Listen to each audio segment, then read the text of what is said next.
Welcome to the program Global Weekly News, serial number 76. First, we are going to look at Conference of the Parties 28. Parties means Conference of the Countries. Conference of Parties 28 is being held at Dubai in United Arab Emirates between 30th November and 12th December. This conference is attended by delegates representing 85% of the world population. This conference on climate change will have discussions on mitigation, adaptation, carbon emission, loss and damage fund, etc. D. Raghunandan of Delhi Science Forum has given an interview to People's Dispatch, the international progressive media. We will have a look at the contents. The agenda of COP28 was determined by the continuing with the agenda of Conference of the Parties held in Paris in 2015. Many technical sessions were held separately, and finally in the plenary meeting, the agenda was finalized. Countries and NGOs were consulted in finalizing the agenda. 50,370 delegates, 15,063 NGOs, 1,293 media representatives participated. Climate conference is like a jamboree, a festival. At the same time, business-like discussions also took place in groups. At the end of the conference, a final declaration will come out. The important significance of COP28 is a discussion on global stocktake statement, GST, global stocktake, GST statement on the implementation of the decisions taken in Paris Conference of the Parties in 2015. 2 years were taken to prepare this global stocktake, GST. Many consultative sessions were held. In future, once in every 5 years, such global stocktake will be done. This GST deals on global temperature rise to 1.5 degrees centigrade compared to pre-industrial levels, reduction of carbon emission, transfer of new technology for renewable energy by developed countries to developing countries, and global climate fund to mitigate the pollutions. Nationally determined contributions for each country has to be worked out. That is to say, by which time each nation will reduce carbon emissions, by how much quantum, etc., have to be determined by each country. That is called nationally determined contributions, NDC. These NDCs will be placed in the Conference of Parties to be held in 2025. After finalization, this will be a synthetic political document. First Conference of Parties was held in Berlin of Germany in 1995. The Secretariat of the Conference of Parties is functioning at Bonn, another town in Germany. Present Prime Minister of India, Narendra Modi, has expressed his desire to hold Conference of the Parties in 2028 in India. Countries will have to reduce carbon emissions to a level of global average temperature rise of 2 degrees centigrade compared to pre-industrial levels. For this, they have to control the emission of greenhouse gases. What are the greenhouse gases? Carbon dioxide, methane, nitrous oxide, hydrofluorocarbons, perfluorocarbons, sulfur hexafluoride, nitrogen trifluoride, water vapor. Even now, global average temperature has gone up by 1.4 degrees centigrade compared to pre-industrial levels. To stop this rise to 1.5 degrees centigrade is preferable and ideal. But stopping the global temperature rise to 2 degrees centigrade is practical. Even with the present 1.4 degree centigrade rise in global average temperature, many dramatic changes in the climate we are witnessing. Changes are heavy rains and floods, drought, wildfires, heat waves, etc. The ice in polar regions are melting and we can't replace that ice. Sea level is rising. This will lead to submerging or immersion of small islands in the sea, which are islands which are at the sea level. Compared to 2010, presently carbon dioxide emission has gone up by 12%.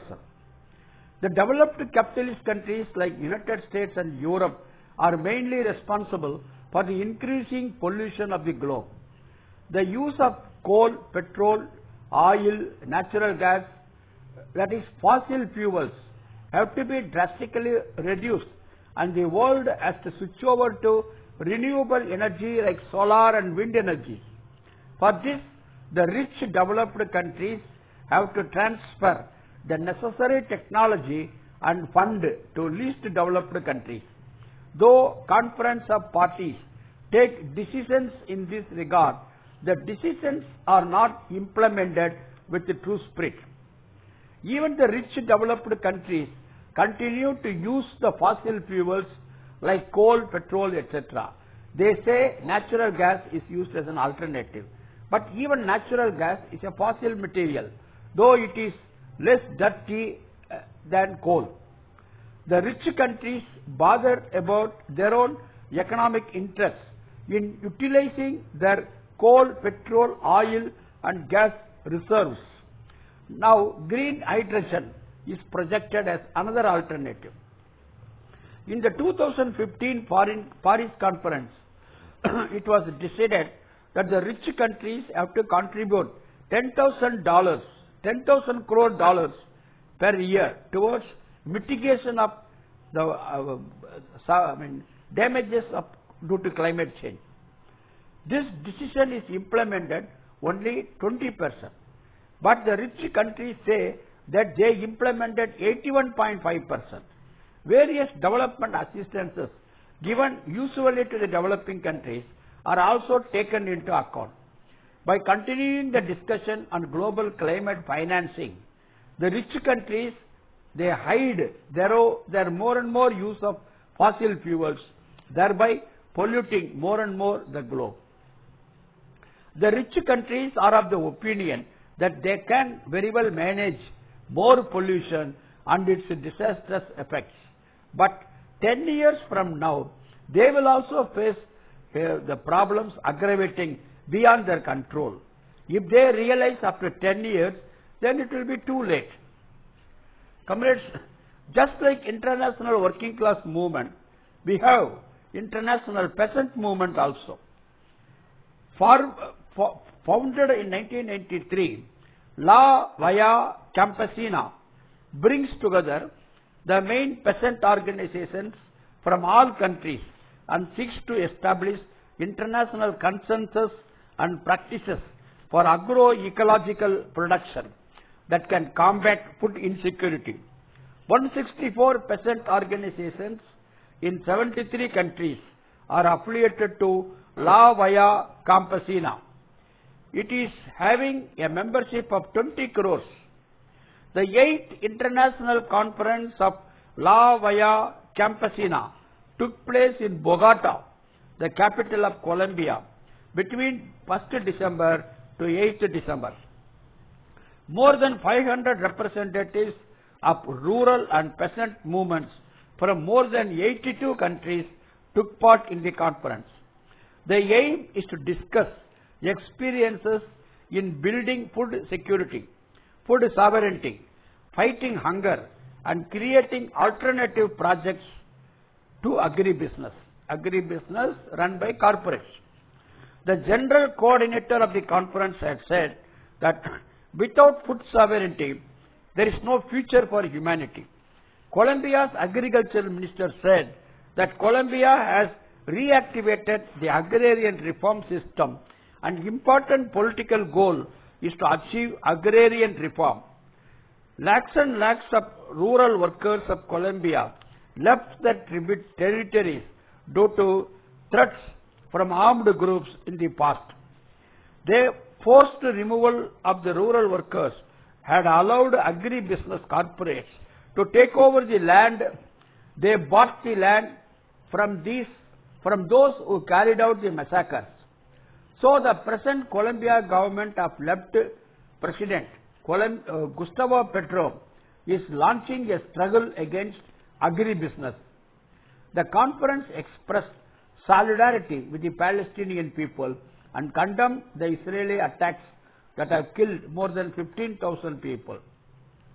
A panel discussion classified Israel's actions in Gaza as genocide and accused the country of using hunger as a weapon of war. Because of the blockade it has imposed on the region. Palestinian representatives was there in the panel discussion. A special committee for the Arab and North African region, which includes movements from Palestine, Tunisia and Morocco, that was formed. African and Asian movements are also present at the conference and highlighted the fight against the monoculture export model. Mozambique's Peasant Union representative pointed out, when the issue of agricultural productivity is discussed in the African country, only the production of tobacco and cotton is put on the scale, which are not products that can feed the people, but instead satisfy capital and the international stock exchanges.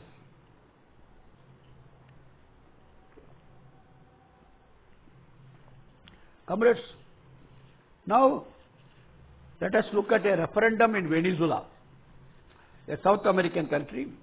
In a historic referendum held on 3rd December, over 1 crore Venezuelan voters voted in favor of nation's sovereignty claim over the Essequibo Strip. Since the 1800s, Venezuela has laid claim to this 160,000 square kilometers territory, first against the United Kingdom and then against the present independent Guyana. The non-binding referendum consisted of 5 questions related to Venezuela's claims over the Essequibo Strip. One of the key questions was over the 1899 Paris arbitration ruling that awarded the territory to the United Kingdom. Another question pertained to the Geneva Agreement of 1966, to be seen as the sole legal framework governing the ongoing dispute.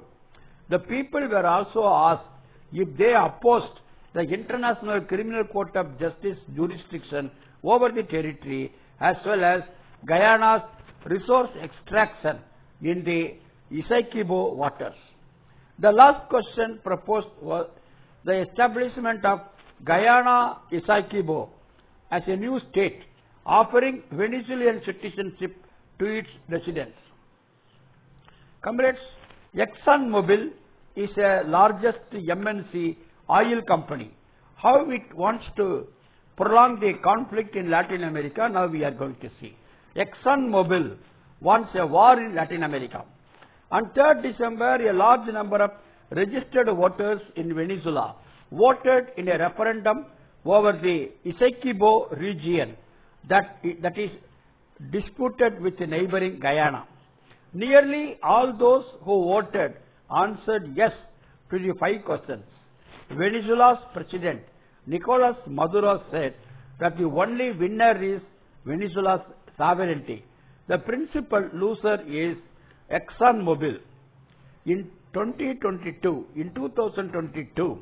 ExxonMobil made a profit of $5,570 crores, making it one of the world's richest and most powerful oil companies. Companies such as ExxonMobil exercise an inordinate power over the world economy and over countries that have oil reserves. It has tentacles across the world from Malaysia to Argentina. ExxonMobil has a close relationship with the US high officials, including the former and present presidents. ExxonMobil uses US state power to find more and more oil reserves and ensure that ExxonMobil becomes the beneficiary of those finds. New discoveries.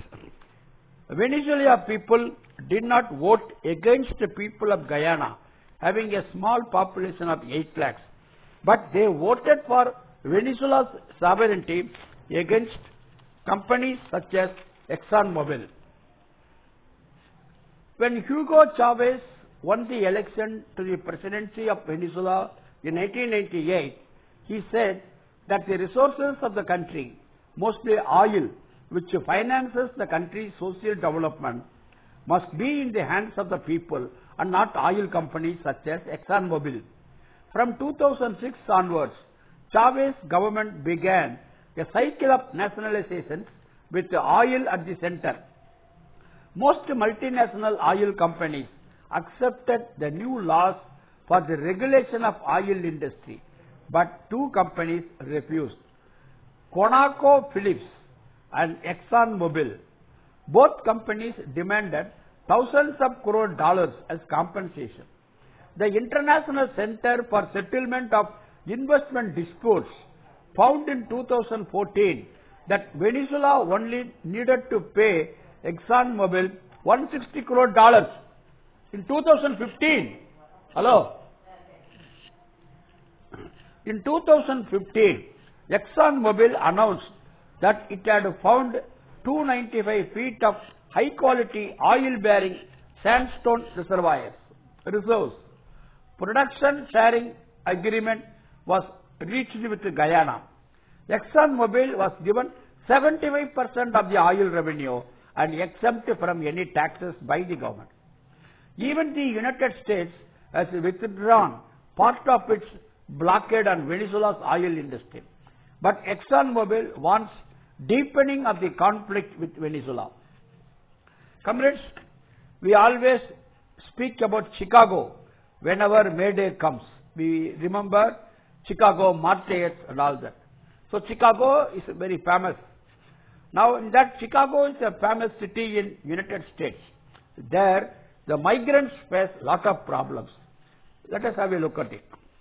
Since August 2022, Chicago has welcomed over 21,000 migrants, primarily from Latin America. However, the city's plans to properly accommodate these newcomers have faced challenges, raising concerns as winter approaches. The city administration is urging people to donate coats to the migrants to face the winter. Health clinics are only accessible to those staying in shelters, leaving thousands without medical care. Over 1,000 people were still housed at Chicago police stations as of November 15. If any medical attention is required for migrants staying at police stations, the only options are federally qualified health centers or going to the emergency room. Getting appointments at the health centers can be difficult due to limited space.